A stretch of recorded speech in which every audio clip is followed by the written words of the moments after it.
দর্শক, আজ আমরা আপনাদের এমন কিছু খবর জানাবো যা গ্লোবাল জিওপলিটিক্সের পুরো সমীকরণ বদলে দিচ্ছে। একদিকে আমেরিকার প্রেসিডেন্ট ডোনাল্ড ট্রাম্প ইরানকে এ যাবৎকালের সবচেয়ে বড় এবং ভয়ঙ্কর বোমা বর্ষণের আলটিমেটাম আবারও নূতন করে দিয়েছেন। অন্যদিকে ইরান আমেরিকার সেই প্রস্তাবের জবাব দিতেই সরাসরি অস্বীকার করেছে, জানিয়ে গত ভিডিওতে আমরা আলোচনা করেছি। আর এর মাঝেই গতকাল 6 মে রাতে হরমুজ প্রণালীতে আমেরিকার একটি অত্যন্ত দামি MQ-9 রিপার ড্রোন গুলি করে নামিয়েছে ইরান, যেখানে জড়িয়ে আছে সংযুক্ত আরব আমিরাতের নামও। সব মিলিয়ে মিডল ইস্টের পরিস্থিতি এখন কোন খাদের কিনারায় দাঁড়িয়ে আছে, আর এই সব কিছুর পিছনে পর্দার আড়ালের কূটনীতিটা কী, সেটাই আজ আমরা একদম লজিক্যালি বিশ্লেষণ করব। দেখুন, মিডল ইস্টের উত্তেজনা এখন একেবারে চরম সীমায় পৌঁছেছে, কারণ ডোনাল্ড ট্রাম্প ইরানকে তার শেষ এবং সবচেয়ে বড় আলটিমেটামটি দিয়ে দিয়েছেন। গতকাল 6 মে রাতে পাওয়া খবর অনুযায়ী ট্রাম্প একেবারে পরিষ্কার ভাষায় হুমকি দিয়েছেন যে ইরান যদি আমেরিকার নূতন প্রস্তাব প্রত্যাখ্যান করে তবে তাদের উপর এমন ভয়াবহ বোমাবর্ষণ শুরু হবে যা এর আগে কেউ কখনো দেখেনি। ট্রাম্প তার সোশ্যাল মিডিয়ায় জানিয়েছেন যে ইরান যদি এই চুক্তি মেনে নেয় তাহলে তাদের উপর চলা যুদ্ধ এবং অবরোধ অবিলম্বে তুলে নেওয়া হবে এবং এরপরেই হরমুজ প্রণালীর পথ ইরান সহ পুরো বিশ্বের জন্য খুলে দেয়া হবে। কিন্তু যদি তারা রাজি না হয় তবে এইবারের হামলার মাত্রা আগের চেয়ে বহুগুণ বেশি ধ্বংসাত্মক হবে। দেখুন, আসল ব্যাপারটা হলো ট্রাম্পের secretary of state Marco Rubio সম্প্রতি দাবি করেছিলেন যে ইরানের উপর চালানো অপারেশন এপিক ফিউরির প্রথম ধাপ সফলভাবে শেষ হয়েছে এবং দ্বিতীয় ধাপ যে কোনো সময় শুরু হতে পারে।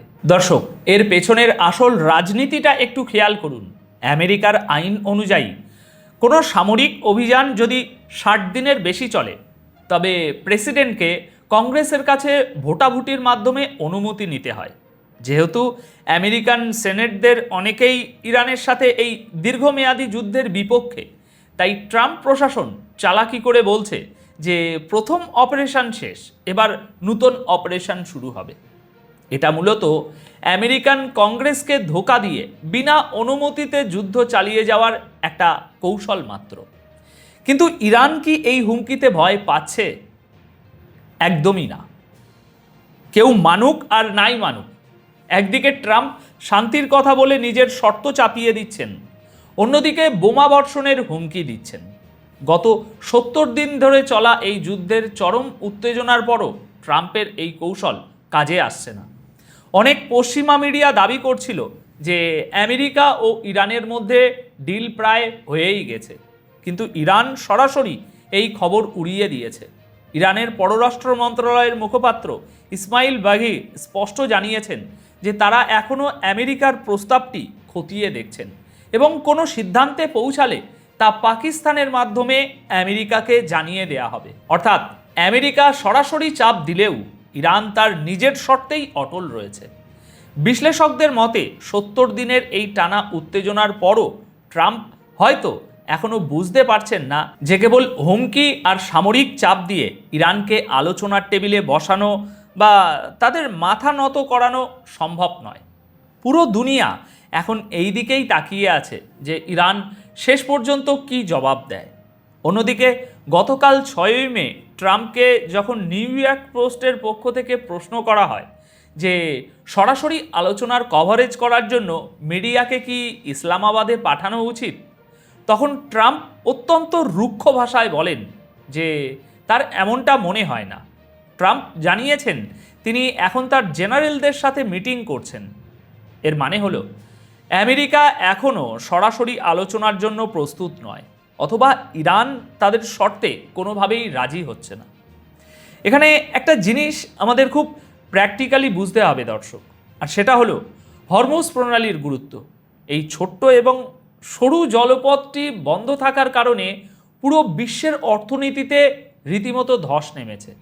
তেল আর গ্যাসের কথা বাদই দিলাম, সারা বিশ্বের মোট সারের প্রায় 30% এই পথ দিয়েই সরবরাহ করা হয়।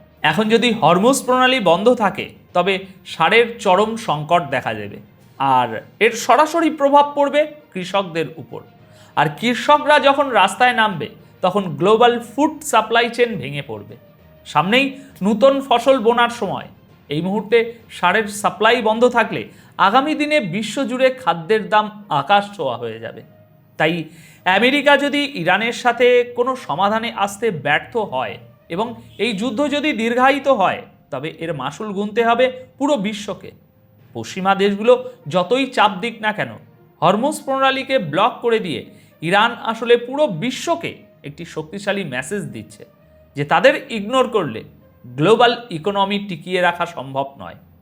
আর এই চরম উত্তেজনার মধ্যেই গতকাল 6 মে রাতে এমন একটি ঘটনা ঘটেছে যা ট্রাম্পের সমস্ত হিসাব নিকাশ উল্টে দিয়েছে। একদিকে যখন হরমুজ প্রণালী খুলে দেওয়ার জন্য চুক্তির কথা চলছে, ঠিক তখনই ইরান আমেরিকার একটি অত্যন্ত অত্যাধুনিক এবং কোটি কোটি ডলার মূল্যের MQ-9 রিপার ড্রোন গুলি করে নামিয়েছে। ইরানের নিউজ এজেন্সি ফার্স এই ধ্বংসপ্রাপ্ত ড্রোনের ধ্বংসাবশেষের ছবি ও ভিডিও প্রমাণ হিসাবে প্রকাশ করেছে। সবচেয়ে ইন্টারেস্টিং ব্যাপারটা হলো, ইরানি থিঙ্ক ট্যাঙ্কের তথ্য অনুযায়ী এটি ছিল ড্রোনের এক্সটেন্ডেড রেঞ্জ ভার্সান, যা অনেক দীর্ঘ সময় ধরে আকাশে উঠতে পারে। যখন এই ড্রোনটিকে গুলি করে ভূপাতিত করা হয়, তখন সেখানে আমেরিকা এবং সংযুক্ত আরব আমিরাতের সামরিক বাহিনী হরমুজের কাছে একটা জয়েন্ট অপারেশন চালাচ্ছিল। ইরান এটাকে নিজেদের আকাশসীমায় সরাসরি অনুপ্রবেশ এবং শত্রুতামূলক পদক্ষেপ হিসাবে বিবেচনা করে ধ্বংস করে দিয়েছে। দর্শক, এই নিয়ে ইরান আমেরিকার মোট 25টি MQ-9 ড্রোন ভূপাতিত করল, যার ভিজুয়াল প্রমাণ তারা দুনিয়ার সামনে হাজির করেছে। এই ঘটনা আবারও প্রমাণ করে দিল যে ইরানের র্যাডার এবং এয়ার ডিফেন্স সিস্টেম আমেরিকার যে কোনো উন্নত প্রযুক্তির নজরদারি ড্রোন বলুন বা বিমান ট্র্যাক করতে এবং ধ্বংস করতে মোটামুটি সক্ষম। ট্রাম্প যখন কিছুক্ষণ আগেই বোমা বর্ষণের হুমকি দিচ্ছিলেন, ঠিক তার পরপরই ইরান এই ড্রোন নামিয়ে আমেরিকাকে তাদের প্র্যাকটিক্যাল জবাবটি দিয়ে দিয়েছে। তাহলে দর্শক, আজকের এই পুরো জিওপলিটিক্যাল বিশ্লেষণ থেকে আমরা কি বুঝতে পারছি? একদিকে ট্রাম্প প্রশাসন কংগ্রেসকে পাশ কাটিয়ে ইরানের উপর সামরিক চাপ বাড়ানোর একটা ব্লুপ্রিন্ট তৈরি করছে, কিন্তু ইরান পরিষ্কার বুঝিয়ে দিয়েছে যে তারা কোনো ধরনের হুমকিতে পিছু পা হবে না। কোটি কোটি ডলারের আমেরিকান ড্রোন ধ্বংস করা বা হরমুজ প্রণালী অবরুদ্ধ করে রাখা, এগুলো শুধু সামরিক পদক্ষেপ নয়, এগুলো হচ্ছে গ্লোবাল পাওয়ার পলিটিক্সের একটা বড় চাল। এখন দেখার বিষয়, ডোনাল্ড ট্রাম্প এই পরিস্থিতিতে সত্যিই কি আলোচনার পথে হাঁটবেন, নাকি পরিস্থিতি নিয়ন্ত্রণের বাইরে চলে গিয়ে মধ্যপ্রাচ্যে একটি সর্বাত্মক যুদ্ধের সূচনা হবে? আপনাদের কি মনে হয়? ট্রাম্প কি শেষ পর্যন্ত ইরানের শর্ত মেনে নিতে বাধ্য হবেন? কমেন্ট করে আপনাদের মূল্যবান মতামত অবশ্যই জানাবেন। আপাতত তো তাহলে এখানেই বিদায় নিচ্ছি। দেখা হবে পরবর্তী ভিডিওতে নতুন কোনো বিশ্লেষণ নিয়ে। সবাই খুব ভালো থাকবেন, সুস্থ থাকবেন। ধন্যবাদ আপনাদের সকলকে।